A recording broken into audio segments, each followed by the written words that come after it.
Hello and welcome to Model Kit Stuff, and welcome to part 2 of airbrushing for complete beginners. In this episode we're going to be dealing with getting to understand your airbrush so that you can strip it down and rebuild it with confidence. One of the reasons that's given to me fairly frequently for not getting into airbrushing is a fear of the complexity of the airbrush, and when you see schematics like that you can be forgiven for thinking, oh my gosh, I will never remember how to put this together. But actually a lot of this you never really need to touch. So what we're going to do today is we're going to show you how to strip your airbrush down and rebuild it for purposes of cleaning, and we'll talk about a partial strip down as well, and we'll show you some differences between airbrushes so that you can get a basic understanding of what you might come up against. So following the last video, I thought you might be interested in my setup. So you're now at the point where you've bought your setup, your compressor, you've chosen your airbrush, you've got your airline, you've got your regulator, and you've got all the sundry items that you might need that we discussed in the last episode. So here's my setup. So I run a Sparmax compressor with an air tank, and that goes into a dual line feed. So that means that I have two lines attached to my compressor all the time actually, and that is going up to 2 airbrushes. Now you can see I have 4 airbrushes there. I have 4 airbrushes set up all the time. They've all got a different size needle in, so I can grab the needle that I feel is appropriate for the job, and because of the quick line connect I can just swap them around as I need to. So yeah, that's really handy. I've got multiple airbrushes so I can do that, but if you're setting out, you'll probably only have one airline and you'll probably only have one airbrush. Hopefully you might have a couple of different needle sizes to give you some flexibility. So that's my setup. Let's look at what an airbrush looks like on the inside. So the first thing I'm going to say is all airbrushes fundamentally work on the same principle, and that is you've got a needle in the middle that you're going to move backwards and forwards with some form of trigger, and that is going to allow you to mix air and paint from a paint cup, either on the top or the side or maybe even beneath, and that's going to atomize your paint and you're going to put it on your model. But obviously you then need to clean it. You need to clean it between colors, and you need to clean it when you've finished as well. So there is different ways of going about it. I'm going to show you how I do it. I'm not particularly saying that the way I do it is the correct way, but I'm saying that this way works for me, and it's over time I've learned that cleaning my airbrush thoroughly reduces a lot of the problems that can give frustration to first-time airbrush users who have problems with paint splattering or not coming out, or the airbrush not working. Generally, most issues with an airbrush are actually not an issue with an airbrush, but an issue with cleaning and maintenance of the airbrush. So it's really important that we understand how an airbrush looks and strips down. So most airbrushes are pretty much the same. So we'll start by stripping this one down. So this is an Iwata airbrush, and it's an Eclipse, and this is a side feed. That means that it's got a paint cup here on the side, and it siphons in the paint. The paint is drawn in when you put the air through. So even though it looks very different to the other airbrushes, the process is the same. It's just the paint's going in on the side rather than the top. And one of the advantages of these airbrushes is you can look straight down the line and look at what you're doing, because you've not got a paint pot in the way. Of course, there's always a downside, and in the case of this airbrush, the downside is the paint pot being so small, it's quite difficult to clean. So this base comes off to aid that, but it's still, you can't get your finger in, so you're using tools, and it's not very well polished, so yeah, it can be quite difficult to get in there and clean the paint cup. But let's assume that you have been painting and you need to clean your airbrush, and so you need to strip it down.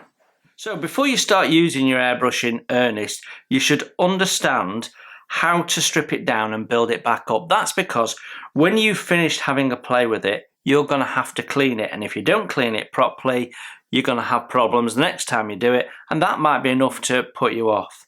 So most airbrushes work the same. You've got a handle at the back end, which may or may not have a cutaway. Let me show you. Quite a lot of airbrushes come like that, where there's no cutaway and you don't have access to the chucking nut. But a lot of airbrushes do these days. So there you go. When you take the handle off, you can then get to this here, which is the chucking nut.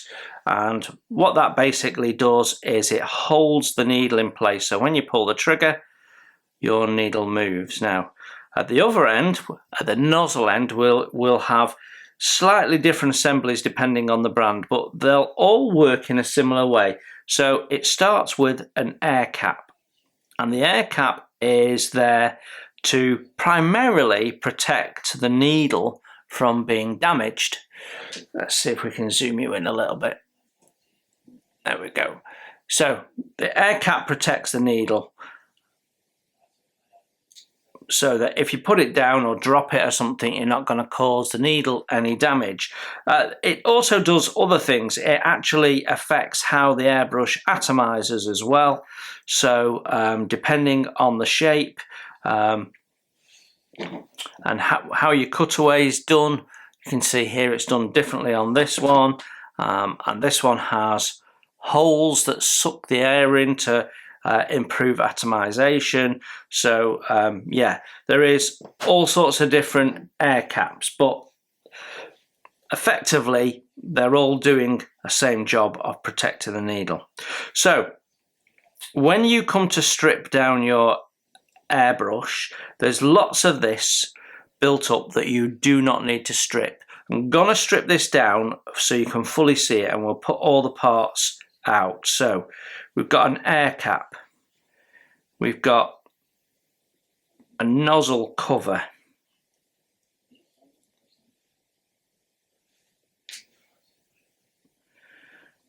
and we've got a nozzle cap,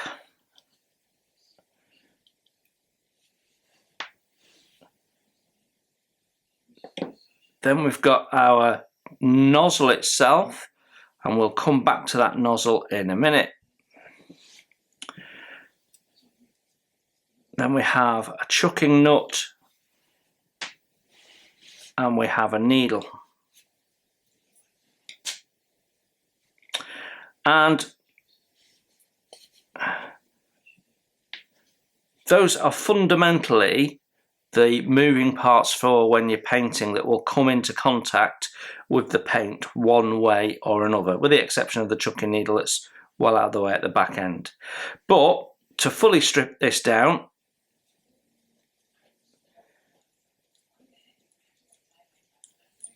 we can remove the spring case,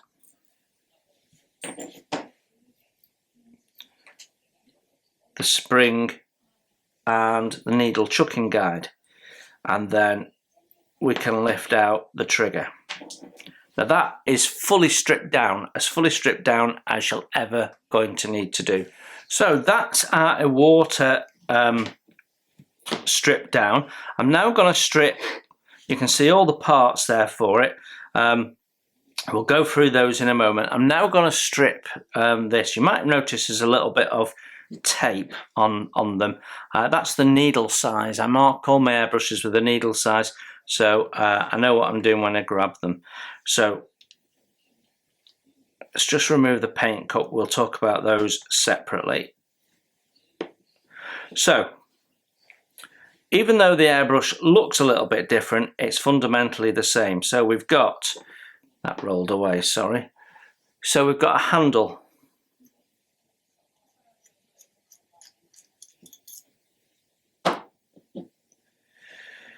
We've got an air cap. Got a nozzle cover. In this instance, just one, not the two-part on the other one, but it's doing the same job. Then we've got a nozzle, chucking nut, needle,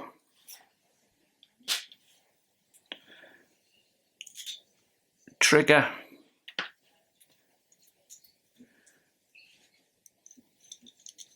this has quite a long thread on it, this spring case, so it'll take a moment to undo it. There we go. Spring case, spring chucking guide, and in this instance the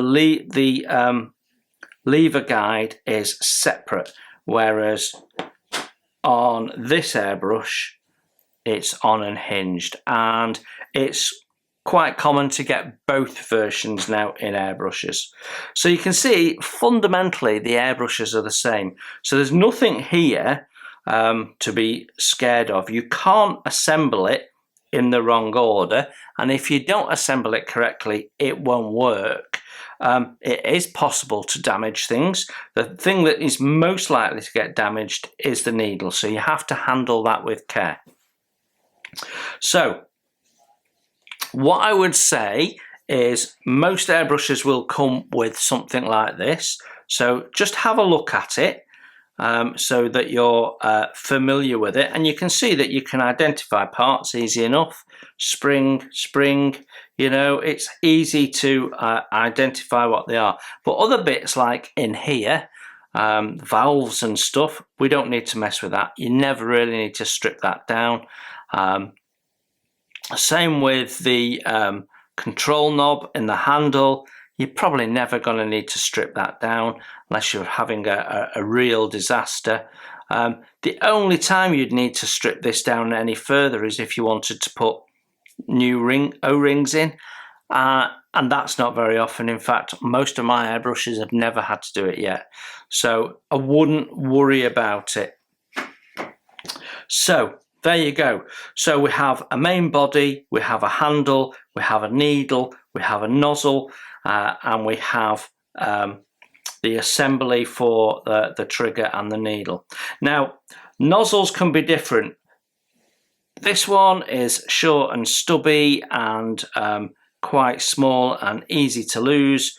This one is bigger, but actually that should come off, and some airbrushes may come with special tools like this or this special spanner, or this, which is a lever for unscrewing that on this airbrush. You can see it goes in and you can use it as a ratchet, and some airbrushes will come with spanners so that you can undo certain parts of them. But some airbrushes come needing a spanner but don't actually supply one. So it all depends on what airbrush you've got. You can get toolkits with all sorts of different spanners and screwdrivers and stuff in. I would genuinely say don't bother with them. If you've got a need for a tool, buy the specific tool, and that's all you need. In the instance, in the case of this, for example, this is the spanner that came with the airbrush, and the idea is that you can slot it onto your nozzle and twist the nozzle off. But I can tell you, I've not been able to get that nozzle off for about 5 years. This is a tool I bought, which allows you to insert the nozzle into the end, and it gives you more purchase It's stronger than the supplied spanner, but again, it's not strong enough to get that out. You can't get grip of this bit, so it's difficult to do, to be honest. But in theory, that comes off as a separate piece as well. So a little bit more complicated to strip down the water. Generally, I find that the Hader & Steinbach Infinity range is easy to strip down. It works in the same way as the gallery brush we've just stripped down there. Right, so let's look at reassembling them. I'm going to do the gallery one first. That's actually the more tricky one to put together, and we are going to need some tweezers for that one. So when you come to reassemble your airbrush, I generally start with reassembling the trigger assembly first. So what we have is a needle chucking guide. So what that does is when you put the needle into the airbrush, it centers it, yeah? And that has a spring that goes over it. It's the same with that one, spring goes over it. And then you have the spring case which goes over the spring. And you can tighten this up or loosen it off at this point here to allow you to tension your trigger. So some triggers are orientated. These ones are both round, but if you look at this one, you can see it's shaped. So make sure you're putting the trigger in the same way around. And again, maybe take some photographs of your airbrush to start with. Now, these airbrushes that have this trigger like this with a little pin, sometimes the pin is separate on airbrushes. More commonly, they're hinged on like this now. And you need to first line that up and drop it down into the right place. If you don't get it aligned up, then you're not going to get the needle through the hole in the trigger. Yeah. So if this is round, make sure that the little slot that the needle's got to pass through is pointing in the right direction. So first thing we do is line our trigger up and drop that in place. So that is now in place. In the instance of this, we've got this little plate to put in, which is the lever guide. Make sure you've got it orientated the right way. So usually the curve on the guide, if I do it that way, yeah, the curve usually faces towards the back of the airbrush. Okay, so we can just put that in the slot, turn it round so it's facing the right way. There you go. And leave it resting against the trigger, and then we can put our guide into place. So what I generally do is just pull the back end up a little bit so that we've got the spring compressed, and that gets the thread right up in there, and it's just a little bit easier to hold initially, and it stops that dropping through. Now we can tighten that up.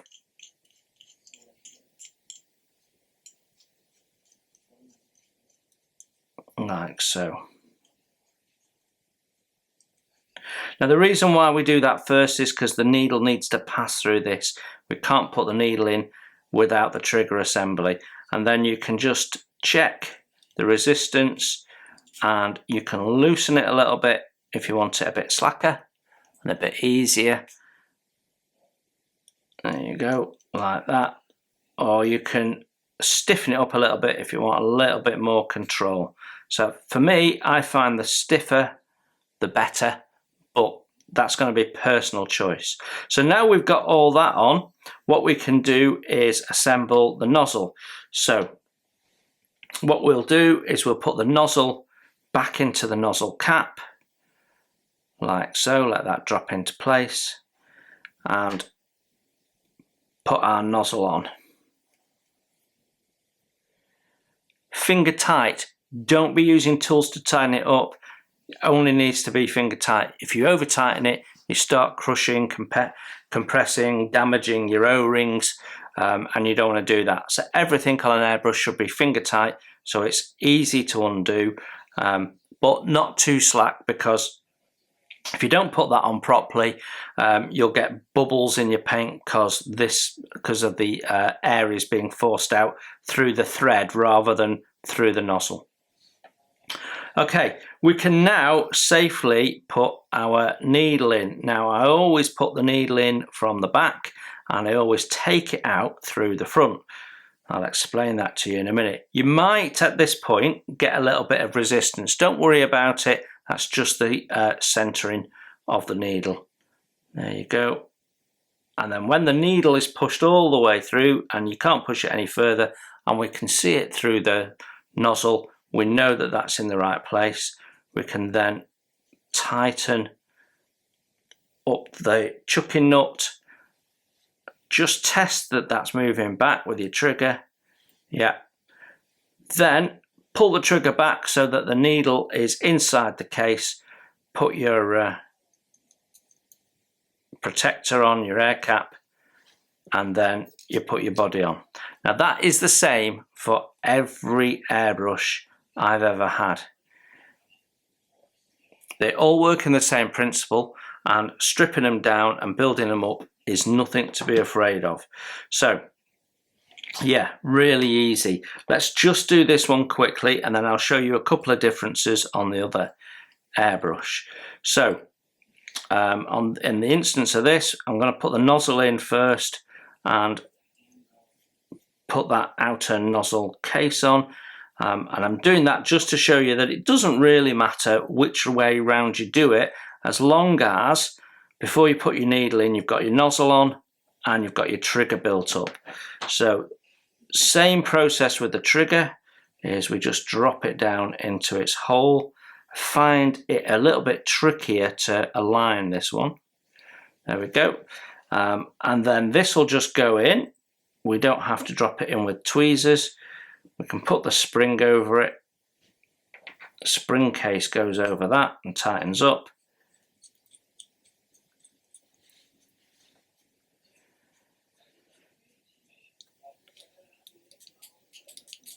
There we go, and we can loosen that off if we want it a bit lighter. This is quite a heavy spring, so I have it a little bit lighter than full on. Put our needle in, being careful of the needle tip. You can see that's gone all the way through. Chucking nut on, air cap on, body on. And that is it. That is how easy it is to strip an airbrush. So let's just have a look at some differences with this particular airbrush. So just like the others, it has a body, but rather than being adjusted like this one that you've just seen, if I take the body off, rather than adjusting the tension of the trigger with this bit here, we actually have a dedicated nut for it here. So that allows you to, basically it just pulls out, takes a bit of pressure off the spring and makes that a bit looser. You can actually hear the spring. Okay, now in the instance of this airbrush, the air cap, rather than screwing on, slides on. So it's just a push fit and a pull off. So in fact, you can see there's a little split in that one, and that's to allow you to pull it on and off. But otherwise, it's the same basic process. And if I take the nozzle cap off, there we go, you can see then we've got the nozzle. Now, unlike the Iwata one, this is all in one piece, so cleaning it means getting deep inside. We'll talk about that a little bit later on. Right, so why do I always remove a needle from the front? Well, the reason is very simple. If I've been airbrushing and I want to clean my needle and come to take it out and I pull it out backwards, I'm dragging all the paint through that mechanism, including mechanism in here that is difficult to get to and I shouldn't have to strip out. So that's why I always take the needle out through the front, and when it's clean I always put it in through the back because that helps center it. Yeah, so if you put it in backwards, it's quite possible to put it in backwards. As you can see, it gets a bit messy, it can snarl on things, and you might just damage the inside of your your airbrush. So I generally put it in through the back and take it out through the front. Now in the instance of this airbrush, we need a little tool to open it, which appears to have rolled away. Where did that go? There you go. So it's just a little handle that pops into here and allows you to open up the airbrush.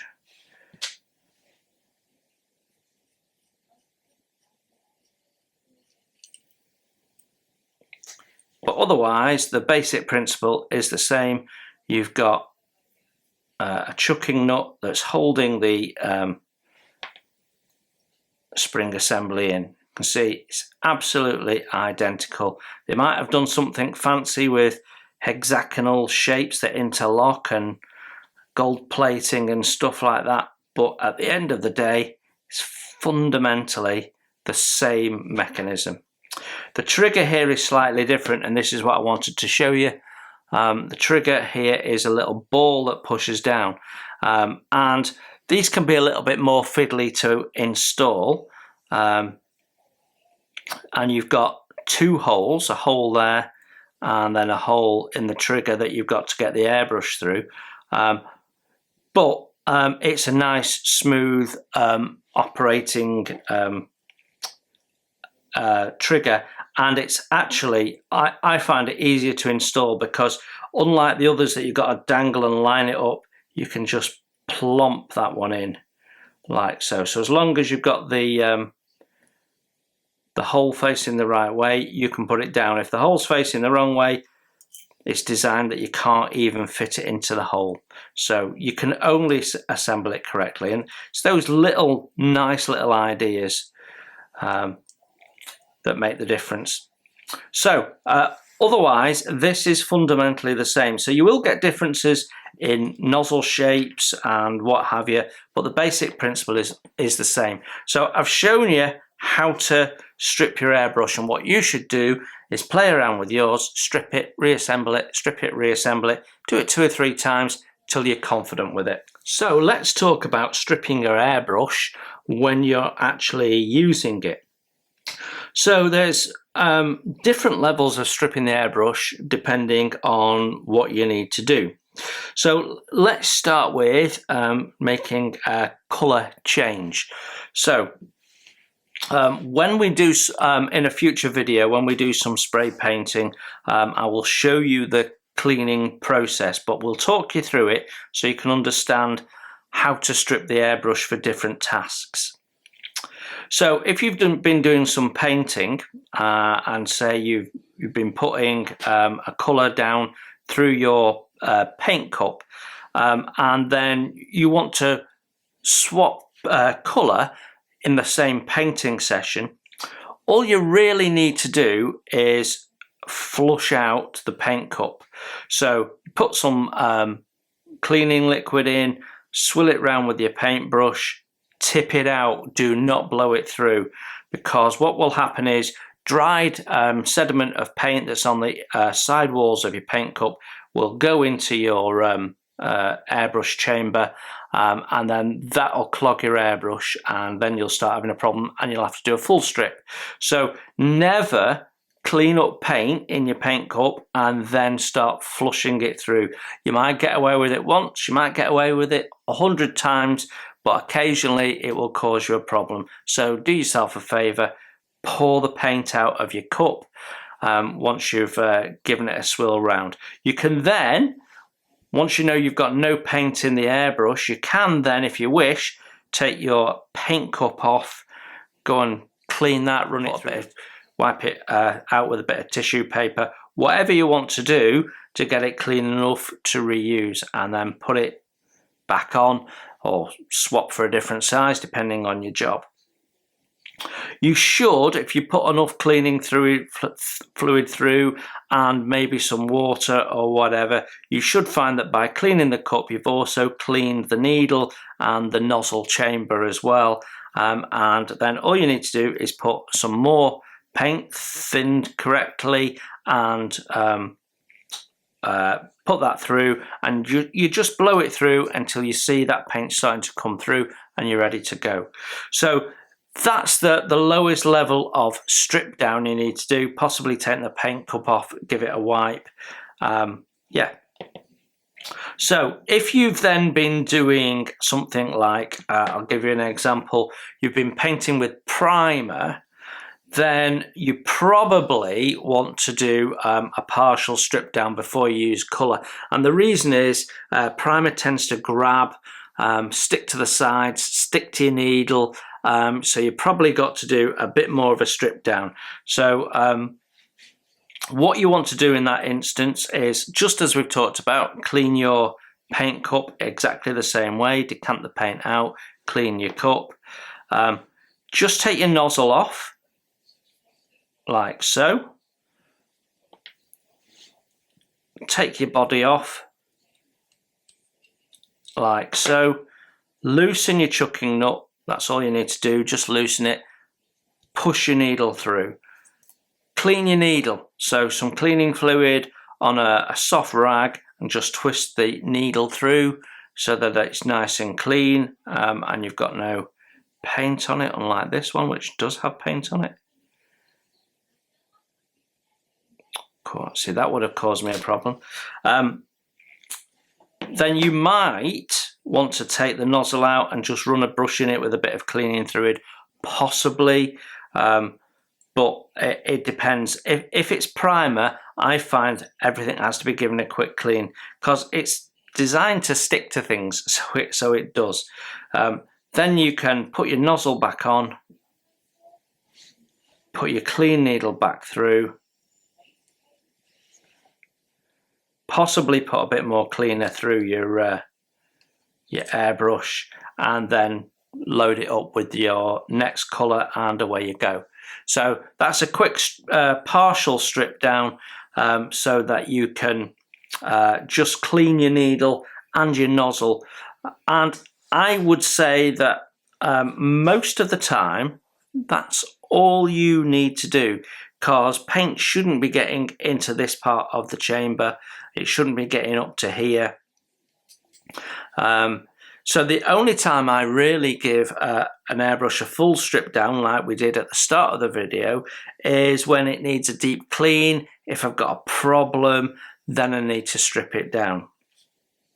So if you've cleaned it and not assembled it properly, you might have some problems. Common problems you can get when you've not reassembled properly is bubbles in the paint. That usually means that your nozzle cap here is a bit loose, so you need to just check that that's tight, and you might find that that then goes away. You can also get that problem if there's a buildup of paint on the thread which prevents this from closing, so you've got to make sure that's nice and clean as well. If you've got problems with the paint spattering, quite often that means your paint is too thick, but it could also be that you've not cleaned the inside of your nozzle properly, and you've got some dried paint in there which is causing a blockage, and the needle can't travel through properly. So a good thing that I do is I just check visually to see if the needle appears to be out as far as usual. If it's not out, that means when you put the needle in, you've got resistance, probably because of buildup of paint, and the needle isn't in the correct position, and so you're struggling to atomize paint. So make sure that is nice and clean, really important. So those are probably the two most common issues you can get.